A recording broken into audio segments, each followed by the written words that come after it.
ಪತ್ರಿಕಾಗೋಷ್ಠಿಗೆ ವೇದಿಕೆ ಮೇಲೆ ಆಸೀನರಾಗಿರ್ತಕ್ಕಂಥ ಹಿರಿಯ ಹೋರಾಟಗಾರರು, ಹಿರಿಯ ಮುತ್ಸದ್ದಿಗಳು ಆದಂಥ ಸನ್ಮಾನ್ಯ ಶ್ರೀ ಗೋಪಾಲ್ಜಿರವರು ಆಗಮಿಸಿದ್ದಾರೆ. ಅವರಿಗೆ ಈ ಪತ್ರಿಕಾಗೋಷ್ಠಿಗೆ ತಮ್ಮೆಲ್ಲರ ಪರವಾಗಿ ಮತ್ತು ಒಕ್ಕೂಟದ ಪರವಾಗಿ ಸ್ವಾಗತವನ್ನ ಕೋರ್ತಾ ಇದ್ದೀನಿ. ಅದೇ ರೀತಿಯಾಗಿ ನಮ್ಮ ಒಕ್ಕೂಟದ ಮುಖಂಡರುಗಳಾದಂಥ ಸಿದ್ಲಿಂಗಯ್ಯವರು ಆಗಮಿಸಿದ್ದಾರೆ. ಅವ್ರಿಗೂ ನಾವು ಸ್ವಾಗತವನ್ನ ಬಯಸ್ತಾ ಇದ್ದೀವಿ.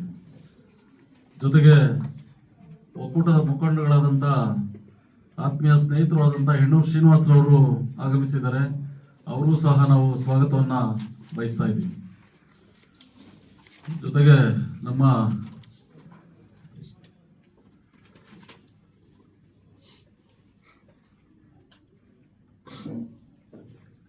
ಕನ್ನಳ್ಳಿ ಕೃಷ್ಣಪ್ಪನವರು ಆಗಮಿಸಿದ್ದಾರೆ. ಅವರು ತಮ್ಮೆಲ್ಲರ ಪರವಾಗಿ ನಾವು ಸ್ವಾಗತವನ್ನ ಕೋರ್ತಾ ಇದ್ದೀನಿ. ಅದೇ ರೀತಿಯಾಗಿ ಒಕ್ಕೂಟದ ಮುಖಂಡರಾದಂಥ ಮತ್ತೊಬ್ಬರು ಮುನ್ಮಾರಪ್ಪನವರು ಸಹ ಆಗಮಿಸಿದ್ದಾರೆ. ಅವ್ರಿಗೂ ನಾವು ಸ್ವಾಗತವನ್ನ ಬಯಸ್ತಾ ಇದ್ದೀನಿ. ಜೊತೆಗೆ ನಮ್ಮ ಮುಖಂಡರಾದಂಥ ಒಕ್ಕೂಟದ ರಾಜಗೋಪಾಲ್ ರವರು ಸಹ ಆಗಮಿಸಿದ್ದಾರೆ. ಅವ್ರಿಗೂ ನಾವು ಸ್ವಾಗತವನ್ನ ಬಯಸ್ತಾ ಇದ್ದೀವಿ.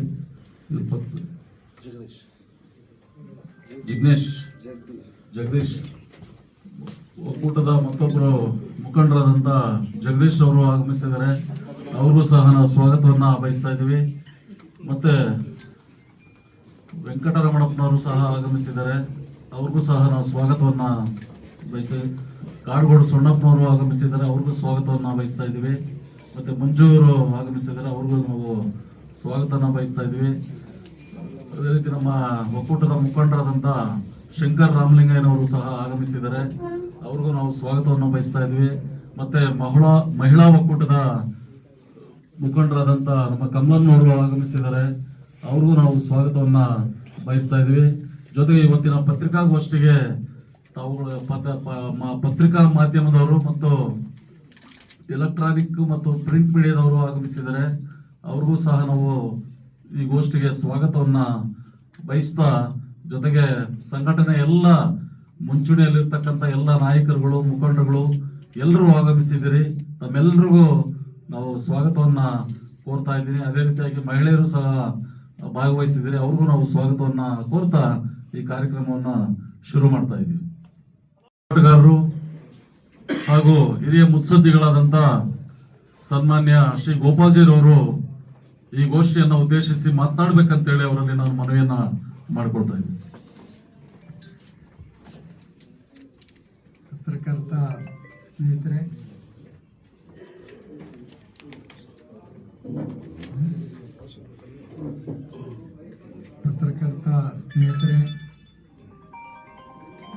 ಕಳೆದ 8ನೇ ತಾರೀಕು ಜಾರ್ಖಂಡಲ್ಲಿ ನಡೆದಂಥ ಘಟನೆ, ರಾಷ್ಟ್ರೀಯ ಕಾಂಗ್ರೆಸ್ ಅಧ್ಯಕ್ಷರಾದ ಮಲ್ಲಿಕಾರ್ಜುನ್ ಖರ್ಗೆ ಅವರು ಭಾಷಣ ಮಾಡಿದಂಥ ನೆಲವನ್ನು ಶುದ್ಧೀಕರಿಸಿರ್ತಕ್ಕಂಥ ಘಟನೆ ಬಗ್ಗೆ ಇಲ್ಲಿ ಸೇರಿರ್ತಕ್ಕಂಥ ಎಲ್ಲ ಸಂಘಟನೆಗಳ ಮುಖಂಡರು ನಾವು ತೀವ್ರವಾಗಿ ಖಂಡಿಸಬೇಕಂತೂ ನಿರ್ಣಯ ಮಾಡಿದ್ವಿ.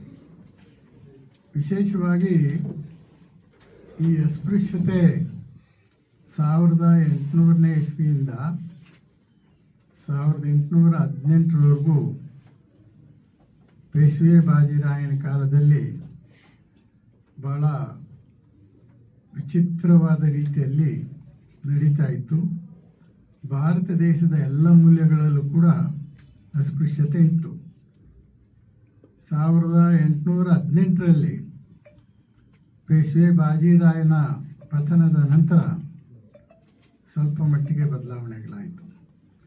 1927ರಲ್ಲಿ ಅಂಬೇಡ್ಕರ್ ಸಾಹೇಬರು ಚೌಡರ್ ಕೆರೆ ಪ್ರವೇಶ ಮಾಡಿದಾಗ, ಪ್ರವೇಶ ಮಾಡಿದ 3 ದಿನಗಳಲ್ಲಿ ಅಲ್ಲಿನ ಮನುವಾದಿಗಳು ಆ ಚೌಡರ್ ಕೆರೆ ನೀರನ್ನು ಶುದ್ಧೀಕರಣ ಮಾಡಿದರು. ಯಾವ ರೀತಿ ಶುದ್ಧೀಕರಣ ಮಾಡಿದ್ರು ಅಂದರೆ ಹಸು ಗಂಜಲ ಮತ್ತು ಸಗಣಿ ಹಾಕಿ ನೀರನ್ನು ಅಪವಿತ್ರ ಮಾಡೋದ್ರ ಮೂಲಕ ಶುದ್ಧೀಕರಣ ಮಾಡಿದ್ರು. ಈಗ ಕೇರಳದಲ್ಲಿ ಈಡಿಗ ಸಮುದಾಯ ಮತ್ತು ಅಸ್ಪೃಶ್ಯ ಸಮುದಾಯ ರಸ್ತೆಯಲ್ಲಿ ಓಡಾಡಂಗಿರಲಿಲ್ಲ. ತಮಿಳುನಾಡಲ್ಲಿ ಒಂದು ರಥದ ಮೆರವಣಿಗೆಯನ್ನು ನೋಡಿದ್ರು ಅಂತೇಳಿ ಅವರನ್ನು ಜೈಲಿಗೆ ಹಾಕ್ಸಿದ್ರು. ಈ ಥರ ಅಸ್ಪೃಶ್ಯತೆ ಇತ್ತು. ಆದರೆ ಅಂಬೇಡ್ಕರ್ ಸಾಹೇಬರು ಸಂವಿಧಾನ ಬರೆದ ಮೇಲೆ ಆರ್ಟಿಕಲ್ 17 ಪ್ರಕಾರ ಈ ಅಸ್ಪೃಶ್ಯತೆಯನ್ನು ನಿಷೇಧ ಮಾಡಿದ್ರು. ಸಂವಿಧಾನ ಜಾರಿಯಾಗಿ 75 ವರ್ಷಗಳು ಕಳೆದರೂ ಕೂಡ ಇದು ಒಂದಲ್ಲ ಒಂದು ರೀತಿಯಲ್ಲಿ ನಮ್ಮ ಮುಂದೆ ಕಾಣ್ತಾ ಇದೆ. ಇದರ ಅನುಭವ ಎಲ್ಲ ನಮ್ಮೆಲ್ರಿಗೂ ಅಸ್ಪೃಶ್ಯತೆಯ ಅನುಭವ ಗೊತ್ತಾಗ್ತಾ ಇದೆ. ಈ ಖರ್ಗೆ ಸಾಹೇಬರಂಥ ಮಹಾನ್ ದೊಡ್ಡ ನಾಯಕರಿಗೆ, ಅದು ವಿರೋಧ ಪಕ್ಷದ ನಾಯಕರಿಗೆ ಈ ಥರ ಆದರೆ ಇನ್ನು ಹಳ್ಳಿಗಳಲ್ಲಿರ್ತಕ್ಕಂಥ ನಮ್ಮ ಈ SC ST OBCಗಳ ಕತೆ ಏನಾಗ್ಬೋದು ಅಂತ ಯೋಚನೆ ಮಾಡಿ. ಅದಕ್ಕೆ ಈಗ ಒಂದೇ ಮಾತರಂ ಬಗ್ಗೆ ಸೋನಿಯಾ ಗಾಂಧಿಯವರು ಏನೋ ಸ್ವಲ್ಪ ಅಡಚಣೆ ಮಾಡಿದ್ರು ಅಂತ ಹೇಳಿದ ತಕ್ಷಣವೇ ಗೃಹ ಮಂತ್ರಿಗಳಾದ ಅಮಿತ್ ಶಾ ಅವರು ಅಬ್ಜೆಕ್ಷನ್ ಮಾಡಿದ್ರು ಅಲ್ಲಿ. ಈಗ ಖರ್ಗೆ ಅವರಿಗೆ ಆಗಿರ್ತಕ್ಕಂಥ ಈ ಅವಮಾನವನ್ನು ಗೃಹ ಮಂತ್ರಿಗಳಾಗಲಿ ಪ್ರಧಾನಮಂತ್ರಿಗಳಾಗಲಿ ಅಥವಾ RSS ಮುಖ್ಯಸ್ಥರಾದ ಮೋಹನ್ ಭಾಗವತರಾಗಲಿ ಯಾರು ಕೂಡ ಖಂಡನೆ ಮಾಡಿಲ್ಲ. ಅಂದರೆ ಇವರು ಅಸ್ಪೃಶ್ಯತೆ ನಡೀತಾ ಇರೋದು ನೈಜ ಕ್ರಿಯೆ ಅಂತ ಅಂದ್ಕೊಂಡಿದ್ದಾರೆ. ಅದರಿಂದ ಇದನ್ನು ನಾವು ಎಲ್ಲರೂ ಸೇರಿ ಖಂಡತುಂಡವಾಗಿ ಖಂಡಿಸ್ತೀವಿ. ಈಗ ಅದು ಮೋಸ್ಟ್ಲಿ ನನ್ನ ಪ್ರಕಾರ ಅವರು ಅಲ್ಲಿಂದ ಬಂದ ಮೇಲೆ ಅವರು ಶುದ್ಧೀಕರಣ ಮಾಡೋದು ಅಟ್ರಾಸಿಟಿ ಆ್ಯಕ್ಟ್ಗೆ ಅನ್ವಯಿಸಲ್ಲ ಅಂತ ಕಾಣುತ್ತೆ. ಆದರೂ ಕೂಡ ಈ ಘಟನೆಯನ್ನು ಆ ಜಾರ್ಖಂಡ್ ಸರ್ಕಾರವಾಗಲಿ ಕೇಂದ್ರ ಸರ್ಕಾರವಾಗಲಿ ಯಾರಾದರೂ ಆಗಲಿ ಖಂಡಿಸಿ ಇನ್ನು ಮುಂದೆ ಆಗಬಾರ್ದು ಅನ್ನೋ ಸೂಚನೆಗಳನ್ನು ಕೊಡಬೇಕಾಗಿತ್ತು. ಆದರೆ ಇದುವರೆಗೂ ಯಾರೂ ಕೂಡ ಇನ್ನು ಮುಂದೆ ಇಂಥ ಘಟನೆ ಆಗಬಾರ್ದು ಅಂತ ಸೂಚನೆಯನ್ನು ಕೊಟ್ಟಿಲ್ಲ. ಅದರಿಂದ ನಾವು ಈ ಪತ್ರಿಕಾಗೋಷ್ಠಿ ಮೂಲಕ ಸಮಸ್ತ ಭಾರತ ದೇಶದ ಮೊಟ್ಟ ಮೊದಲಿಗೆ ಕರ್ನಾಟಕ ರಾಜ್ಯದ ಎಲ್ಲ ದಲಿತರು SC ST OBCಗಳಿಗೆ ನಾನು ಈ ಪತ್ರಿಕಾಗೋಷ್ಠಿ ಮೂಲಕ ಒಂದು ಸಂದೇಶವನ್ನು ಕೊಡಬೇಕಂತ ಯೋಚನೆ ಮಾಡಿದ್ದೀನಿ. ಏನಂದರೆ ಈಗ RSS 100 ವರ್ಷಗಳ ಕಾಲ ಈ ದೇಶದಲ್ಲಿ ಒಂದು ಸಂಘವನ್ನು ಕಟ್ಕೊಂಡು ರಿಜಿಸ್ಟ್ರು ಮಾಡಿಕೊಳ್ಳದೆ ಕೋಟ್ಯಾಂತರ ರೂಪಾಯಿ ಅನುದಾನಗಳನ್ನು ಪಡ್ಕೊಂಡು ಆಗ್ತಾ ಇದೆ. ಅವರ ಉದ್ದೇಶ ಏನಂದರೆ ಮತ್ತೆ ಹಿಂದೂ ರಾಷ್ಟ್ರ ಕ್ರಿಯೇಟ್ ಮಾಡಬೇಕಂತ ಯೋಚನೆ ಮಾಡಿಕೊಂಡಿದ್ದಾರೆ. ಸಂವಿಧಾನದಲ್ಲಿ ಇದ್ಯಾವುದೂ ಇಲ್ಲ. ಸಂವಿಧಾನದಲ್ಲಿ ಹಿಂದೂ ರಾಷ್ಟ್ರದ ಬಗ್ಗೆ ಆಗಲಿ ಯಾವುದೇ ಬಗ್ಗೆ ಪ್ರಸ್ತಾವನೆ ಕೂಡ ಆಗಿಲ್ಲ.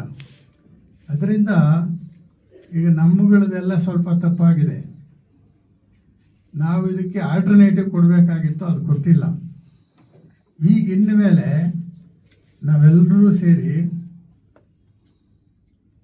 ಈ ಧರ್ಮ ಅಂತ ಏನಿದೆ, ನಾವು ಹಿಂದೂ ಧರ್ಮದ ಬಗ್ಗೆ ಏನು ಪ್ರಶ್ನೆ ಮಾಡಲ್ಲ, ಅವ್ರ ನಡವಳಿಕೆಗಳ ಬಗ್ಗೆ ನಮ್ಮದೇನು ತಕರಾರಿಲ್ಲ. ಆದರೆ ನಮ್ಮ ಜನ ಇಂತಹ ಘಟನೆಗಳು ನಡೀತಾ ಇದ್ರೂ ಕೂಡ ನೋಡಿಕೊಂಡು ಸುಮ್ಮನೆ ಇರೋಕ್ಕಾಗಲ್ಲ. ಅದರಿಂದ ನಾವು ಯಾರ್ಯಾರು ಹಿಂದೂ ಧರ್ಮದಲ್ಲಿ ಈಗಲೂ ಇದ್ದಾರೋ ಇವರೆಲ್ಲರೂ ಕೂಡ ಬೌದ್ಧ ಧರ್ಮದ ಕಡೆ ಹೋಗುವಂಥ ತೀರ್ಮಾನವನ್ನು ಮಾಡಬೇಕು ಅಂತ ನಿಶ್ಚಯ ಮಾಡಿದ್ವಿ. ಏನಮ್ಮ ಇದನ್ನು ಒಂದು ಆಂದೋಲನವಾಗಿ ಇಡೀ ರಾಜ್ಯದ ಮೋಸ್ಟ್ಲಿ 56,000 ಹಳ್ಳಿಗಳಿದೆ. ಇಷ್ಟು ಹಳ್ಳಿಗಳಿಗೆ ನಾವು ಪ್ರವಾಸ ಮಾಡೋದ್ರ ಮೂಲಕ ಇನ್ನು ಮುಂದೆ ಖರ್ಗೆಯವರಿಗೆ ಇಂಥವ್ರಿಗೆ ಖರ್ಗೆ ಅಂತ ಮಹಾನ್ ದೊಡ್ಡ ಕಾಂಗ್ರೆಸ್ಸು 140 ವರ್ಷಗಳ ಒಂದು ರಾಷ್ಟ್ರೀಯ ಪಕ್ಷದ ನಾಯಕರಿಗೆ ಈ ರೀತಿ ಅವಮಾನ ಆಗೋದಾದರೆ ಇನ್ನು ನಮ್ಮಂಥವ್ರ ಕತೆ ಏನು, ಹಳ್ಳಿಗಳಲ್ಲಿರ್ತಕ್ಕಂಥ ಜನರ ಕತೆ ಏನು? ಅದರಿಂದ ನಾವು ಹಳ್ಳಿಗಳಲ್ಲಿ ಪ್ರವಾಸ ಮಾಡಿ ಅದಕ್ಕೆ ಎಲ್ಲ ಒಂದು ಒಕ್ಕೂಟ ಮಾಡಿಕೊಂಡು ಬೌದ್ಧ ಧರ್ಮದ ಕಡೆನೇ ಆಲ್ಟರ್ನೇಟಿವ್ ಕೊಡಬೇಕಲ್ಲ ನಾವು. ಈಗ ಅವರು RSS ಕಟ್ಕೊಂಡಿದ್ದಾರೆ, ನಮ್ಮದೇನಿಲ್ಲ. ನಾವು DSS ಆ ಸಂಘ ಈ ಸಂಘ ಅಂತ ಕಟ್ಕೊಂಡಿದ್ದೀವಿ. ನಾವೆಲ್ಲ ಒಂದಾಗಿ ಒಂದೇ ವೇದಿಕೆಯಲ್ಲಿ ಕೆಲಸ ಮಾಡ್ತಾ ಇನ್ನು ಮುಂದೆ ಈ ಎಲ್ಲ ಯಾರ್ಯಾರು ನಮ್ಮ ಜನ ಅವಿದ್ಯಾವಂತರು ಜಾಸ್ತಿ, ಅದರಲ್ಲೂ ಈ ಧರ್ಮದ ಮೂಢನಂಬಿಕೆಗೆ ಬಲಿಯಾಗಿರೋರೇ ಜಾಸ್ತಿ ಆಗಿದ್ದಾರೆ. ಅದರಿಂದ ನಾವು ಈ ಮೂಢನಂಬಿಕೆಯಿಂದ ಈಚೆ ತರಬೇಕು. ಅದಕ್ಕೆ ಒಂದು ಆಂದೋಲನವನ್ನೇ ಇನ್ಮೇಲೆ ಮಾಡಬೇಕಂತಿದ್ದೀವಿ. ಇನ್ಮೇಲೆ ನಾವು ಯಾವುದು ಡಿಮ್ಯಾಂಡ್ಗಳನ್ನು ಕೇಳೋಕೆ ಹೋಗಲ್ಲ. ರಾಜ್ಯ ಸರ್ಕಾರ ಹತ್ರ ಕೇಂದ್ರ ಸರ್ಕಾರದಲ್ಲಿ ನಮಗೆ ಜಮೀನು ಕೊಡಿ, ನಮಗೆ ಕೆಲಸ ಕೊಡಿ, ನಮಗೆ ಗೌರವ ಕೊಡಿ, ನಮಗೆ ಅನ್ನ ಕೊಡಿ, ಬಟ್ಟೆ ಕೊಡಿ ಅನ್ನೋ ಬೆಗ್ಗಿಂಗ್ ಕೆಲಸವನ್ನು ಬಿಟ್ಟು ಇನ್ಮೇಲೆ ನಮಗೇನು ಬೇಡ, ನಮಗೆ ಘನತೆ ಗೌರವ ಬೇಕು. ಘನತೆ ಗೌರವ ಬೇಕಂದರೆ ನಾವು ಬೌದ್ಧ ಧರ್ಮದಲ್ಲಿ ಜಾತಿಗಳನ್ನು ಬಿಟ್ಟು ಬೌದ್ಧರಾದರೆ ನಮ್ಮ ಕಡೆ ಯಾವನು ಬೆರಳು ತೋರ್ಸೋಕ್ಕೆ ಸಾಧ್ಯನೇ ಇಲ್ಲ. ಅದರಿಂದ ಈ ಘಟನೆ ಆದಮೇಲೆ ನಾವು ನಿನ್ನೆ ಎಲ್ಲ ಒಂದು ಚರ್ಚೆ ಮಾಡಿದ್ವಿ. ಎಲ್ಲರೂ ಸೇರಿಕೊಂಡು ಸುಮಾರು 100-150 ಪ್ರಮುಖ ಮುಖಂಡರು ಚರ್ಚೆ ಮಾಡಿದ್ವಿ. ಒಂದು ತೀರ್ಮಾನ ತಗೊಂಡು ಇಂಥ ಮನುವಾದಿಗಳಿಗೆ ಯಾರು ಇವಾಗ ಶುದ್ಧೀಕರಣ ಮಾಡ್ಬೇಕಂತಿದ್ದಾರಲ್ಲ, ಹಂಗಾದರೆ ಇವರು ಎಲ್ಲ ನೆಲವನ್ನು ಶುದ್ಧೀಕರಣ ಮಾಡಲಿ. ಇಡೀ ರಾಜ್ಯದ ಎಲ್ಲ ನೆಲನೂ ಶುದ್ಧೀಕರಣ ಮಾಡಬೇಕು. ಖರ್ಗೆ ಅವ್ರು ನಿಂತಿರೋ ಜಾಗನ ಶುದ್ಧೀಕರಣ ಮಾಡೋದಾದರೆ ನಾವು ನಿಂತಿರೋ ಜಾಗನ ಶುದ್ಧೀಕರಣ ಮಾಡಬೇಕಲ್ಲ. ಈಗ ನಮ್ಮೂರುಗಳಲ್ಲಿ ಮೇಲ್ಜಾತಿಗಳವರು ಇದ್ದಾರೆ, ನಮ್ಮ ಪಟ್ಟಣಗಳಲ್ಲಿ ಮೇಲ್ಜಾತಿಗಳವರು ಇದ್ದಾರೆ. ಪಟ್ಟಣಗಳಲ್ಲಿ RSSನವರು ತುಂಬ ಠಿಕಾಣೆ ಹಾಕಿದ್ದಾರೆ. ಹಂಗಾದರೆ ಬೆಂಗಳೂರನ್ನು ಶುದ್ಧೀಕರಣ ಮಾಡಲಿ. ಕಾಶ್ನವ್ರು ನಿಂತಿದ್ದಾರಲ್ಲ, ಹೈದರಾಬಾದನ್ನು ಶುದ್ಧೀಕರಣ ಮಾಡಲಿ, ಡೆಲ್ಲಿಯಲ್ಲಿ ಶುದ್ಧೀಕರಣ ಮಾಡಲಿ, ಎಲ್ಲ ನಗರಗಳನ್ನು ಶುದ್ಧೀಕರಣ ಮಾಡಲಿ. ಅವ್ರು ಗಂಜಲಾನೇ ಹಾಕಲಿ, ಸಗಣಿನೇ ಹಾಕಲಿ. ಈಗ ಅವರಲ್ಲಿ ಹೋಮ ಹವನ ಮಾಡಿದ್ದಾರೆ. ಯಾವುದೋ ಮರದ ಕಡ್ಡಿಗಳನ್ನು ತುಪ್ಪದಲ್ಲಿ ಎಣ್ಣೆಯಲ್ಲಿ ಹಾಕಿ ಅಲ್ಲಿ ಹೊಗೆ ಬರ್ಸೋದ್ರ ಮೂಲಕ ಕಾರ್ಬನ್ ಡೈಆಕ್ಸೈಡನ್ನು ಈಚೆಗೆ ತರಿಸಿ ಶುದ್ಧೀಕರಣ ಮಾಡೋದು. ಅಲ್ಲಿ ಆ ಹವನ ಹೋಮ ನಡೆಯೋ ಕಡೆ ಕಾರ್ಬನ್ ಡೈಆಕ್ಸೈಡ್ ಬಂದರೆ ಉಸಿರಾಟಕ್ಕೆ ತೊಂದರೆ ಆಗ್ತದೆ. ತೊಂದರೆ ಮಾಡೋದ್ರ ಮೂಲಕ ಶುದ್ಧೀಕರಣ ಮಾಡೋಂಥ ಅಯೋಗ್ಯರು. ಅದರಿಂದ ಕೇಂದ್ರ ಸರ್ಕಾರ, ವಿಶೇಷವಾಗಿ ಅಮಿತ್ ಶಾ ಅವರು ಎಲ್ಲದಕ್ಕೂ ನಾನೇ ಏನು ಐರನ್ ಮನುಷ್ಯ, ಸರ್ದಾರ್ ವಲ್ಲಭಾಯ್ ಪಟೇಲ್ಗೆ ಆಲ್ಟರ್ನೇಟಿವ್ ನಾನೇ ಅಂತ ಹೇಳುವಂಥ ಮನುಷ್ಯ, ಇದ್ರ ಬಗ್ಗೆ ಮಾತಾಡಬೇಕಾಗಿತ್ತು, ಮಾತಾಡ್ತಾ ಇಲ್ಲ. ಪ್ರಧಾನಮಂತ್ರಿಗಳು ಬೇರೆ ದೇಶಕ್ಕೆ ಹೋದಾಗ ಭಗವಾನ್ ಬುದ್ಧರ ಪುಸ್ತಕವನ್ನು ಕೊಡ್ತಾರೆ. ಯಾಕಂದರೆ ಅವರಿಗೆ ಎಲ್ಲ ಪ್ರಪಂಚದ ಎಲ್ಲ ದೇಶಗಳಲ್ಲೂ ಇಂಡಿಯಾ ದೇಶವನ್ನು ಬುದ್ಧನ ನಾಡು ಅಂತ ತಿಳ್ಕೊಂಡವ್ರೆ. ಅದರಿಂದ ಅಲ್ಲಿ ಸಿಂಪತಿ ಗೇನ್ ಮಾಡೋಕ್ಕೆ ಭಗವಾನ್ ಬುದ್ಧರ ಫೋಟೋನು ಕೊಡ್ತಾ ಇದ್ದಾರೆ. ಅದಕ್ಕೆ ನಾವು ಇವತ್ತಿಂದ ಇಂಥ ಒಂದು ಅಭಿಯಾನವನ್ನು ಶುರು ಮಾಡೋದಕ್ಕೆ ತಯಾರಾಗಿದ್ದೀರಿ. ಅವರೇ ನಮಗೆ ಎಚ್ಚರಿಕೆ ಕೊಟ್ಟರು. ನಾವು ನಿದ್ದೆ ಮಾಡ್ತಾ ಇದ್ವಿ. ಆ್ಯಕ್ಚುಲಿ ಶುದ್ಧೀಕರಣ ಮಾಡಿದಂಥ ಮನುವಾದಿಗಳೇ ನಮಗೊಂದು ದಾರಿ ತೋರಿಸಿದ್ದಾರೆ. ಈ ನಿಟ್ಟಿನಲ್ಲಿ ಈ ಸುದ್ದಿಯನ್ನು ದಯವಿಟ್ಟು ಸ್ವಲ್ಪ ವ್ಯಾಪಕವಾಗಿ ಪ್ರಚಾರ ಮಾಡಬೇಕು. ಇದು ಸಾಮಾನ್ಯವಾದ ವಿಷಯ ಅಲ್ಲ. ಈಗ ಶುದ್ಧೀಕರಣ ಒಂದು ಕಡೆ ಮಾಡಿಬಿಟ್ರೆ ಸಾಲದವರು. ಎಲ್ಲೆಲ್ಲಿ ಶೆಡ್ಯೂಲ್ ಕಾಸ್ಟ್ನಿದ್ದಾರೋ 43 ಕೋಟಿ ಜನ ಇದ್ದಾರಲ್ಲ ಶೆಡ್ಯೂಲ್ ಕಾಸ್ಟ್ನವರು. 43 ಕೋಟಿ ಜನ ಶೆಡ್ಯೂಲ್ ಕಾಸ್ಟ್ನವ್ರು ಎಲ್ಲೆಲ್ಲಿ ನಿಂತ್ಕೊಂಡು ಹೋಗ್ತಾರೆ, ಯಾವ್ಯಾವ ಜಾತ್ರೆಗೆ ಹೋಗ್ತಾರೆ, ಯಾವ್ಯಾವ ದೇವಸ್ಥಾನಕ್ಕೆ ಹೋಗ್ತಾರೆ, ಯಾವ್ಯಾವ ಸ್ಕೂಲ್ಗೆ ಹೋಗ್ತಾರೋ ಇಲ್ಲೆಲ್ಲ ಬಂದು ಶುದ್ಧೀಕರಣ ಮಾಡಲಿ. ನಾನು ಒತ್ತಾಯ. Thank you. ಏನು ಮಲ್ಲಿಕಾರ್ಜುನ ಖರ್ಗೆ ಈ ದೇಶದ ವಿರೋಧ ಪಕ್ಷದ ಮುಖಂಡರು, ಅವರು ಜಾರ್ಖಂಡಲ್ಲಿ ಒಂದು ಬಹಿರಂಗ ಸಭೆಗೆ ಹೋದಾಗ ಅಲ್ಲಿ ಶುದ್ಧೀಕರಣ ಮಾಡಿರ್ತಕ್ಕಂಥ ಈ ಮನು ವ್ಯಾಧಿಗಳಿಗೆ ಧಿಕ್ಕಾರ ಹೇಳೋದ್ರ ಮೂಲಕ ಸಗಣಿ ಮತ್ತು ಗಂಜಲದಿಂದ ಶುದ್ಧೀಕರಣ ಆಗೋದಾದ್ರೆ ಆ ಗಂಜಲ ಮತ್ತು ಆ ಸಗಣಿ ಪವಿತ್ರ ಅನ್ನೋದಾದ್ರೆ ಪ್ರತಿದಿನ ಆ ಗಂಜಲವನ್ನ ಆ ಮನು ವ್ಯಾಧಿಗಳು ಕುಡಿಬೇಕು. ಬೆಳಿಗ್ಗೆ ಟಿಫನ್ ಮಾಡ್ತಕ್ಕಂಥ ರೊಟ್ಟಿ, ಚಪಾತಿ, ಸಾಗು ಇತ್ಯಾದಿ ಇತ್ಯಾದಿ ಏನ್ ತಿಂತಾರೆ ಅದರ ಬದಲಿಗೆ ಸಗಣಿ ತಿನ್ನಬೇಕು. ಆವಾಗ ಆ ಪವಿತ್ರತೆ ಅವರಿಗೆ ಅರ್ಥ ಆಗುತ್ತೆ ಅಂತೇಳಿ ನಾನು ಈ ಸಂದರ್ಭದಲ್ಲಿ ಹೇಳಲಿಕ್ಕೆ ಇಷ್ಟಪಡ್ತೀನಿ. ಈ ಮನುವಾದ ಅಥವಾ ಈ ಮನು ವ್ಯಾಧಿ ಇವತ್ತಿಂದಲ್ಲ,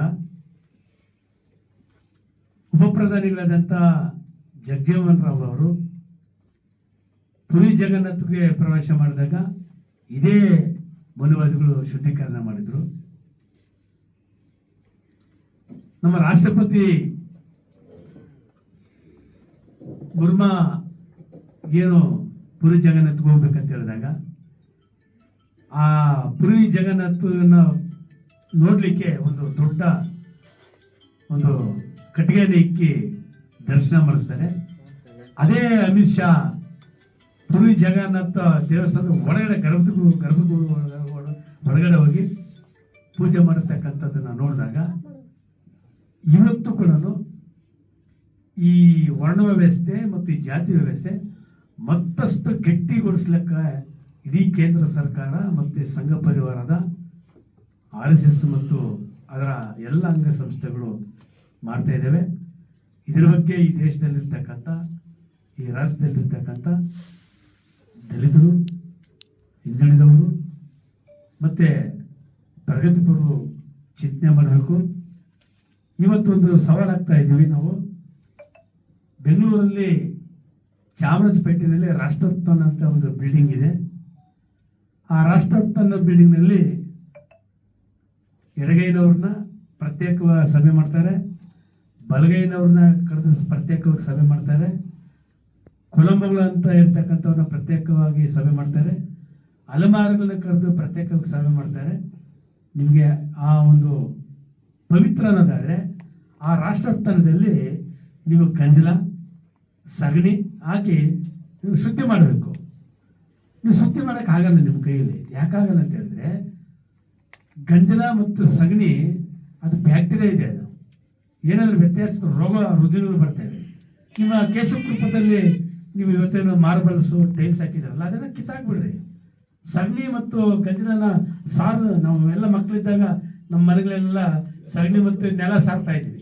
ನಮ್ಗೆ ಗೊತ್ತಿರಲಿಲ್ಲ. ಇವತ್ತು ನಾವು ಟೈಲ್ಸ್ ಅಂದಿದ್ವಿ.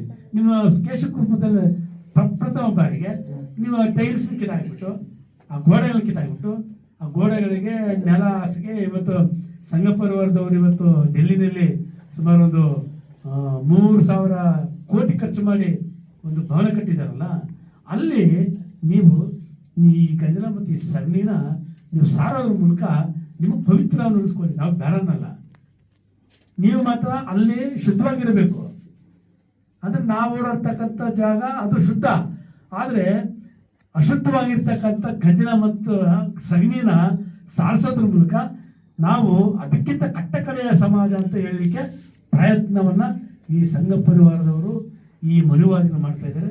ಇದು ನಾವು ಧಿಕ್ಕಾರ ಹೇಳ್ತಾ ಇದ್ದೀವಿ. ಅದರಿಂದ ಕೇಂದ್ರ ಸರ್ಕಾರಕ್ಕೆ ಮನವಿ ನಾವು ಕೊಟ್ಟಿದ್ದೀವಿ ಈಗಾಗಲೇ. ಕೇಂದ್ರ ಸರ್ಕಾರ ಮನವಿಯನ್ನು ಸ್ವೀಕಾರ ಮಾಡುತ್ತೆ, ಅದರ ಬಗ್ಗೆ ಕ್ರಮ ವಹಿಸುತ್ತೆ ಅನ್ನೋದು ನಮ್ಗೆ ಯಾರು ನಂಬಿಕೆ ಇಲ್ಲ. ಆದರೆ ಒಂದು ಜಾಗೃತಿ ಮೂಡಿಸ್ತಕ್ಕಂಥ ಕೆಲಸ ಕರ್ನಾಟಕದಿಂದ, ಯಾಕಂದ್ರೆ ಬಸವಣ್ಣ ನಡೆದಾಡಿರ್ತಕ್ಕಂಥ ನಾಡಿದು. ಈ ಭಾಗದಲ್ಲಿ ಅನೇಕ ಹೋರಾಟ ಮಾಡಿರ್ತಕ್ಕಂಥ ನಾಡಿದು. ಇಂಥ ನಾಡಿನ ಮೂಲಕ ಈ ಸಂಘ ಪರಿವಾರದ ಈ ಕೃತ್ಯ ಮಾಡಿದಾರಲ್ಲ, ಇಂಥ ನಾಮರ್ದರಿಗೆ ಉತ್ತರ ಕೊಡ್ತಕ್ಕಂಥ ಕೆಲಸ ಕರ್ನಾಟಕದಲ್ಲಿ ನಾವು ಮಾಡೋದ್ರ ಮೂಲಕ ಏನು ಒಂದು ಮಲ್ಲಿಕಾರ್ಜುನ ಖರ್ಗೆ ಅನ್ನೋರು ವ್ಯಕ್ತಿ ಅಲ್ಲ, ಅದು ಮಲ್ಲಿಕಾರ್ಜುನ ಖರ್ಗೆ ಅನ್ನೋರು ವಿರೋಧ ಪಕ್ಷದ ಅಧ್ಯಕ್ಷರು ಮತ್ತೆ ನಮ್ಮ ಸಮುದಾಯದ ಮುಖಂಡರು, ಮತ್ತೆ ಹುಟ್ಟುತ್ತಾ ಅವರ ಅಸ್ಪೃಶ್ಯ ಜಾತಿನಲ್ಲಿ ಹುಟ್ಟಿರ್ತಕ್ಕಂಥ ಅವ್ರಿಗೆ ಮಾಡಿರ್ತಕ್ಕಂಥ ಅವಮಾನ ಇಡೀ ಅಸ್ಪೃಶ್ಯ ಜಾತಿಗೆ ಮಾಡಿರ್ತಕ್ಕಂಥ ಅವಮಾನ, ಇದು ನಾವು ಖಂಡಿಸ್ತೀವಿ. ಅದರಿಂದ ಈ ರಾಜ್ಯದಲ್ಲಿರ್ತಕ್ಕಂಥ ಏನು ಮಾನಗೆಟ್ಟ ಬಿಜೆಪಿಯಲ್ಲಿರ್ತಕ್ಕಂಥ ಮಾನಗೆಟ್ಟ ಯಾರೆಲ್ಲ MLAಗಳು MP ಗಳಿದ್ದೀರಿ, ಮಾಜಿ ಮಂತ್ರಿಗಳಿದ್ದೀರಿ, ನೀವು ಕೂಡಲೇ ನಿಮ್ಗೆ ಏನಾದರೂ ಮಾನ ಮರ್ಯಾದೆ ಇದ್ರೆ ರಾಜೀನಾಮೆಯನ್ನು ಬಿಸಾಕಿ ನೀವು ಹೊರಗಡೆ ಬೇಕು. ಯಾಕಂತೇಳಿದ್ರೆ ಅಲ್ಲಿ ಆತನಿಗೆ ಖರ್ಗೆ ಅವರಿಗೆ ಅವರು ಶುದ್ಧ ಗಂಜಲ ಎಂಜಲು ಮಾಡಿರ್ತಕ್ಕಂಥದ್ದು ನೋಡಿದ್ರೆ ಈ ಚೆಟ್ಟಿ ನಾರಾಯಣ ಸ್ವಾಮಿ, ಈ ಮಹೇಶು, ನಮ್ಮ ನಾರಾಯಣ ಸ್ವಾಮಿ, ಕಾರಜೋಳ ಇವ್ರಿಗೇನಾದರೂ ಮಾನ ಮರ್ಯಾದಿದ್ರೆ ರಾಜೀನಾಮೆ ಕೊಟ್ಟು ಬಿಸಾಕ್ ಬರ್ಬೇಕಾಗಿತ್ತು, ಇಲ್ಲ ಅವರು ಮಾತಾಡ್ಬೇಕಾಗಿತ್ತು, ಇಲ್ಲ ತಪ್ಪಾಗಿದೆ ಅಂತೇಳಿ. ಇವತ್ತು ತುಟುಕ್ ಬಿಟ್ಟಿಕ್ಕಂತ ಬಿಸ್ತಾ ಇಲ್ಲ ಯಾರು, ನಮ್ಮ ಚೆಟ್ಟಿ ನಾರಾಯಣ ಸ್ವಾಮಿ ಮತ್ತೆ ನಮ್ಮ ಕೊಳ್ಳೇಗಾಲ ಮಹೇಶ್ ಮತ್ತೆ ಗೋವಿಂದ ಕಾರಜೋಳ, ನಮ್ಮ ಆನೇಕಲ್ ನಾರಾಯಣ ಸ್ವಾಮಿ. ಹಂಗಾಗಿ ಈ ರಾಜ್ಯದಲ್ಲಿ ಏನು ನಮ್ಮ ಯುವಕರಿದ್ದಾರೆ, ಸಮುದಾಯದ ಮುಖಂಡರಿದ್ದಾರೆ, ಇದ್ರ ಬಗ್ಗೆ ಬಹಳ ಜಾಗೃತಿ ವಹಿಸಬೇಕು. ಜಾಗೃತಿ ವಹಿಸೋದ್ರ ಮೂಲಕ ಈ ಒಂದು ಕೃತ್ಯವನ್ನು ನಾವು ತೀವ್ರ ಖಂಡಿಸೋದ್ರ ಮೂಲಕ ನಾವು ಏನು ಮೂಲ ಧರ್ಮ ಇದೆ ಅಥವಾ ನಮ್ಮ ಮೂಲ ಒಂದು ಪದ್ಧತಿ ಇದೆ, ಆ ಕಡೆ ಬಾಬಾ ಸಾಹೇಬರಿಗಾಗಲೇ ನಮಗೆ ಹೇಳಿದ್ದಾರೆ ಯಾವ ಕಡೆ ನಾವು ಹೋಗ್ಬೇಕಂತೇಳಿ.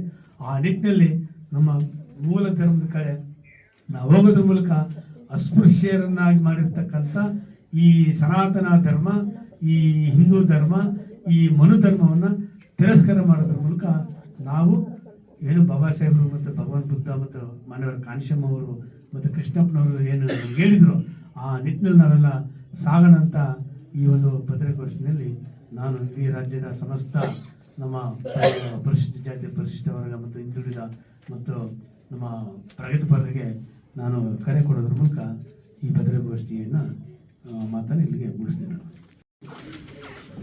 ಉತ್ತರಾಖಂಡ ರಾಮಲೀಲಾ ಮೈದಾನದಲ್ಲಿ 8/8/2026 ನಡೆದ ಸಭೆಗೆ ಸನ್ಮಾನ್ಯ ಮಲ್ಲಿಕಾರ್ಜುನ ಖರ್ಗೆ ಅವರು ಭಾಗವಹಿಸ್ತಾರೆ. ಅವರು ಭಾಷಣ ಮಾಡಿ ಬಂದ ನಂತರ RSH ಮತ್ತು ಬಜರಂಗದ ಪುಂಡ್ರು ಅದನ್ನು ಶುದ್ಧೀಕರಣಗೊಳಿಸ್ತಾರೆ. ಆದರೆ ಅದು ಅವಮಾನ ಖರ್ಗೆ ಅವರಿಗೆ ಮಾಡಿದ್ದಲ್ಲ, ಇಡೀ ಭಾರತ ದೇಶದ ಅಸ್ಪೃಶ್ಯ ಸಮುದಾಯಕ್ಕೆ ಮಾಡಿದ ಅಪಮಾನ ಅಂತ ಹೇಳಿ ನಾವು ಖಂಡನೆ ಮಾಡ್ತಾ ಇದ್ದೀವಿ ಇವತ್ತ. ಇದಕ್ಕೆ ಮಾನ್ಯ ಗೃಹ ಸಚಿವರು, ಕೇಂದ್ರದ ಗೃಹ ಸಚಿವರು ಮಾತಾಡಬೇಕಾಗಿತ್ತು. ಅವ್ರು ಏನೂ ಮಾತಾಡಿಲ್ಲ. ಅಂದರೆ ಇವರ ಉದ್ದೇಶ ಏನು ಅಂದರೆ, ನಾವು RSSನಿಂದ ಬಂದವರು, 11 ವರ್ಷ ಕೇಂದ್ರ ಸರ್ಕಾರದವನ್ನ ಹಿಡ್ಕೊಂಡಿದ್ದೀವಿ, ಅಸ್ಪೃಶ್ಯರು, ಈ ದೇಶದ ಅಸ್ಪೃಶ್ಯರು ನಮ್ಮನ್ನು ಏನು ಮಾಡಬಲ್ಲರು ಅನ್ನೋ ಒಂದು ತಲೆ ಒಳಗಡೆ ಅವರಲ್ಲಿ ತುಂಬಿಟ್ಟಿದೆ. ಇದೇ ಕರ್ನಾಟಕದಲ್ಲೂ ಕೂಡ ಅದೇ ಚಾಳಿ ನಡೀತಾ ಇದೆ. ಕಳೆದ 2-3 ತಿಂಗಳ ಹಿಂದೆ ತುಮಕೂರಿನಲ್ಲಿ ಒಂದು ದೇವಸ್ಥಾನಕ್ಕೆ ದಲಿತ ಹುಡುಗ ಪ್ರವೇಶ ಮಾಡ್ದ ಅಂತ ಹೇಳಿ ಪೂಜಾರಿ ಆಚರಣೆಗಳನ್ನ ನಿಲ್ಲಿಸಿ ಹೋಮ ಆಚರಣೆಗಳು ಮಾಡೋದು. ಅವ್ರಿಗಾಗಿದ್ದೇನು, ತಕ್ಷಣ ಅವರಿಗೆ ಅಟ್ರಾಸಿಟಿ ಕೇಸ್ ಹಾಕಿದಾಯ್ತು. ಹಾಗೆ ಉಡುಪಿ ದೇವಸ್ಥಾನದಲ್ಲೂ ಕೂಡ ಇದು ನಡೀತು. ಕಳೆದ 10 ವರ್ಷದಿಂದ ಈಚೆಗೆ RSS ಬಜರಂಗ ದಳ BJPಯವರನ್ನ ವಶಪಡಿಸ್ಕೊಂಡು, ಆಮೇಲೆ BJPಯ ನಮ್ಮ ವಿರೋಧ ಪಕ್ಷದ ನಾಯಕರಾಗಿರ್ಬೋದು ಮತ್ತು ಇನ್ಯಾರೇ ಆಗಿರ್ಬೋದು, ವಿಧಾನಸೌಧದಲ್ಲೂ ಕೂಡ ನಾವು RSSನಿಂದ ಬಂದವ್ರೆ ಅಂತ ಹೇಳಿ ಮಾತನಾಡಕ್ ಹೊಂಟಿದ್ದಾರೆ. ಆದ್ರೆ ಇದುವರೆಗೂ ಆ ಧೈರ್ಯ ಅವ್ರಿಗೆ ಇರಲಿಲ್ಲ. ಈಗ ಏನಾಗಿದೆ ಅಂದ್ರೆ, ದಲಿತರು ಪಂಗಡಗಳಾಗಿದ್ದಾವೆ, ನಮ್ಮನ್ನೇನು ಮಾಡೋಕ್ಕಾಗಲ್ಲ ಅಂತ ಹೇಳಿ ಅವರು ಭಾವಿಸಿರ್ಬೋದು. ಖಂಡಿತ ನಿಮ್ಮನ್ನ ಮುಂದಿನ ದಿನಗಳಲ್ಲಿ ನಾವು ಒಟ್ಟಾಗ್ತೀವಿ, ಒಂದೇ ಆಗ್ತೀವಿ, ಒಂದೇ ಗುಂಪಾಗಿ ನಿಮ್ಮನ್ನ ಸದೆ ಬಡಿತೀವಿ ಅನ್ನೋ ಒಂದು ಎಚ್ಚರಿಕೆಯನ್ನು ಕೂಡ ಈ ಪತ್ರಿಕೆಗೋಷ್ಠಿಯಲ್ಲಿ ಕೊಡ್ತೀವಿ. ನಮಗೆ ಸದೆ ಬಡಿಯೋಕ್ಕೆ ಅವ್ರನ್ನ ಮಟ್ಟ ಹಾಕಕ್ಕೆ ಬಾಬಾ ಸಾಹೇಬ್ ಅವರು ಓಟಿನ ಹಕ್ಕನ್ನು ಕೊಟ್ಟಿದ್ದಾರೆ. ಆ ಓಟಿನ ಹಕ್ಕಲ್ಲಿ ನಿಮ್ಮನ್ನ ಸರಿಯಾದ ದಾರಿಗೆ ತರ್ತೀವಿ ಅನ್ನೋ ಒಂದು ಎಚ್ಚರಿಕೆಯನ್ನು ಕೂಡ ಕೊಡ್ತೀವಿ. ಆದರೆ ಈ ಪತ್ರಿಕೆಗೋಷ್ಠಿಯಿಂದ ನಾವು ಅಷ್ಟೇ ಮಾಡ್ತಾ ಇಲ್ಲ, ಇಡೀ ರಾಜ್ಯದ ಎಲ್ಲ ದಲಿತ ಸಂಘಟನೆಗಳು ಈಗಾಗಲೇ ಮಾಡ್ತಾವೆ. ಇದನ್ನು ಗಮನಿಸಿದ್ರೆ ಮಾನ್ಯ ಗೃಹ ಸಚಿವರು ಕೇಂದ್ರದ ರಾಜೀನಾಮೆ ಕೊಡಬೇಕಾಗಿತ್ತು ಅಥವಾ ಅವ್ರ ಕ್ಷಮೆನಾರು ಕೇಳಬೇಕಾಗಿತ್ತು. ಯಾವುದನ್ನೂ ಮಾಡ್ತಾ ಇಲ್ಲ. ಅಂದ್ರೆ ಎಂಥ ಬಂಡತನ ಅಂದ್ರೆ ಬಿಜೆಪಿ ಹೋಗಿ ಇವರು RSS ಆಗೋಗ್ಬಿಟ್ಟಿದ್ದಾರೆ. ಇದನ್ನ ನಾವು ಇಡೀ ರಾಜ್ಯದ ಕರ್ನಾಟಕದ ರಾಜ್ಯದ ಜನತೆಗೆ ಇದನ್ನ ನಾವು ಕೊಂಡೊಯ್ತೀವಿ. ಹಳ್ಳಿಗಳಿಗೂ ಕೂಡ ನಾವು ಬಿಜೆಪಿಯನ್ನ ಸದೆ ಬಡಿಬೇಕು. ಬಿಜೆಪಿಯನ್ನ ರಾಜಕಾರಣದಲ್ಲಿ ತರದೇ ಹೋದ್ರೆ RSS ತಲೆ ಎತ್ತಲ್ಲ ಅನ್ನೋ ಒಂದು ವಿಚಾರವನ್ನ ಹಳ್ಳಿಯ ಜನರಿಗೂ ಕೂಡ ಅಸ್ಪೃಶ್ಯರಿಗೆ ಮುಟ್ಟಿಸಿದ್ರೆ ನಮ್ಮ ಹಕ್ಕನ್ನ ಓಟ್ ಹಾಕುವಾಗ ಇವರಿಗೆ ಸರಿಯಾದ ಪಾಠವನ್ನು ಕಲಿಸ್ಬೋದು. ನಾವು ಏನು ಮಾತಾಡಬೇಕು ಅನ್ನಿದ್ದೀವೋ ಇದನ್ನ ನಿಮ್ಮ ಮುಂದೆ ಕೊಟ್ಟಿದ್ದೀವಿ ಪತ್ರಿಕೆ ಹೇಳಿಕೆಗಳಲ್ಲಿ. ತಾವು ಅಸ್ಪೃಶ್ಯತೆ ಆಚರಣೆ ಬಗ್ಗೆ ಎಲ್ಲ ಮಾಧ್ಯಮದವರು ಕೂಡ ಒಂಚೂರು ಹೆಚ್ಚು ಹೆಚ್ಚು ಗಮನ ಹರಿಸಿ ಅದನ್ನು ಪ್ರಚಾರ ಮಾಡಿದ್ರೆ ಬಹುಶಃ ಅವರಿಗೆ ಕಿವಿ ಇಲ್ದವ್ರಿಗೆ ಅಥವಾ ಕಣ್ಣಿಲ್ದವ್ರಿಗೆ ಅವ್ರಿಗೇನಾದರೂ ಮನವರಿಕೆ ಆಗ್ಬಹುದು ಅಂತ ಹೇಳಿ ನಾನು ನಿಮ್ಮಲ್ಲಿ ವಿನಂತಿಸ್ಕೊಳ್ತೀನಿ. ದಯವಿಟ್ಟು ಈ ಪತ್ರದಲ್ಲಿ ಇರೋದನ್ನ ತಾವೆಲ್ಲರೂ ಕೂಡ ತಾತು ಶಬ್ದಂಗೆ ಪ್ರಕಟ ಮಾಡಬೇಕು ಅಂತ ಹೇಳಿ ಮನವಿ ಮಾಡಿಸ್ಕೊಳ್ತೀನಿ. ನಮಸ್ಕಾರ. ಜೈ ಭೀಮ್. ಕಾಂಗ್ರೆಸ್ನ ಮುಖಂಡರು ಯಾರು ಕೂಡ ಇದನ್ನ ದೊಡ್ಡ ಒಂದು ಯಾವುದೋ ಒಂದು ವಿಂಗಿದೆ, ಯಾವುದೊಂದು ವಿಂಗಿದೆ, ಅದು ಬೇರೆ ಬೇರೆ ವಿಚಾರಗಳೆಲ್ಲ ದೊಡ್ಡ ದೊಡ್ಡ ಸ್ಟ್ರೈಕ್ ಮಾಡ್ತಾರೆ. ಅವ್ರ ನಾಯಕರಿಗೆ ಕೂಡ ದೊಡ್ಡ ಅವಮಾನ ಆಗಿದೆ. ಅವರು ಕೂಡ ಇದು ಪ್ರಶ್ನೆ ಮಾಡ್ತಾರಲ್ಲ, ಯಾರು ಕೂಡ ಇದ್ರ ಬಗ್ಗೆ ಧ್ವನಿ ಎತ್ತಾರೆ. ಅದ್ರ ಬಗ್ಗೆ ಅದರಲ್ಲೂ ಮನವಾದಿಗಳಿದ್ದಾರೆ. ಕಾಂಗ್ರೆಸ್ನಲ್ಲೂ ಕೂಡ ಮನವಾದಿಗಳಿದ್ದಾರೆ. ಪ್ರಶ್ನೆ ಎತ್ತು ತಾಕತ್ತಿಲ್ಲದವರು ಇದ್ದಾರೆ. ಅದರಿಂದನೇ ನಾವು ಮಾಡ್ತಾ ಇರೋದು.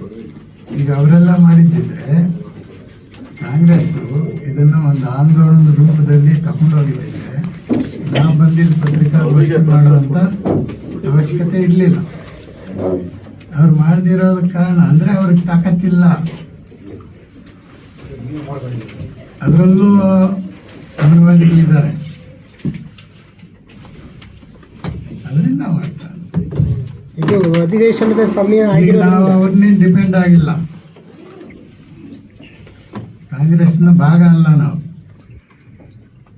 ಅದರಿಂದನೇ ಇಂಡಿಪೆಂಡೆಂಟ್ ಆಗಿ ಥಿಂಕ್ ಮಾಡಿ ನಾವು ಈ ಪ್ರತಿಭಟನೆಯನ್ನು ಶಾಂತ ರೂಪದಲ್ಲಿ ಜನಗಳ ಹತ್ರ ಕರ್ಕೊಂಡು ಹೋಗ್ಬೇಕಂತ ಯೋಚನೆ ಮಾಡಿದ್ದೀವಿ. ಇನ್ನೇನು ನಿಂತ್ಕೊಂಡು ದಾರಿಯಲ್ಲೇ ಪ್ರತಿಭಟನೆ ಮಾಡಲ್ಲ RSS. ನಾವು ಅದಕ್ಕೆ ಆಲ್ಟರ್ನೇಟಿವ್ ಕೊಡ್ತೀವಿ. ನಾವು ಒಂದು ಫೈನ್ ಡೇ RSSಗಿಂತ ದೊಡ್ಡ ಶಕ್ತಿ ದಲಿತ ಸಮುದಾಯ ಮತ್ತು ಹಿಂದುಳಿದ ಸಮುದಾಯ ಒಟ್ಟಾಗಿ ಸೇರಿದ್ರೆ ಆಗುತ್ತೆ.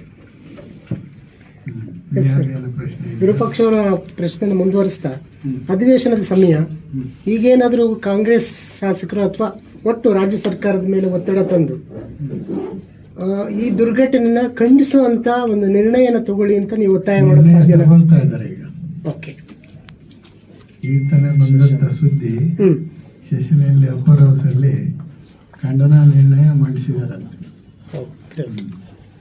ನಾವು ಅವ್ರಿಗೇನು ಒತ್ತಾಯ ಮಾಡಲ್ಲ, ನೀವು ತಗೊಳ್ಳಿ ಅಂತ ಏನು ಒತ್ತಾಯ ಮಾಡಲ್ಲ. ನಾವು ನಮ್ಮ ಉದ್ದೇಶ ಇರೋದು ನಮ್ಮ ಸಮುದಾಯ ಏನು ಮೂಢನಂಬಿಕೆಗಳಲ್ಲಿದ್ದಾರೆ.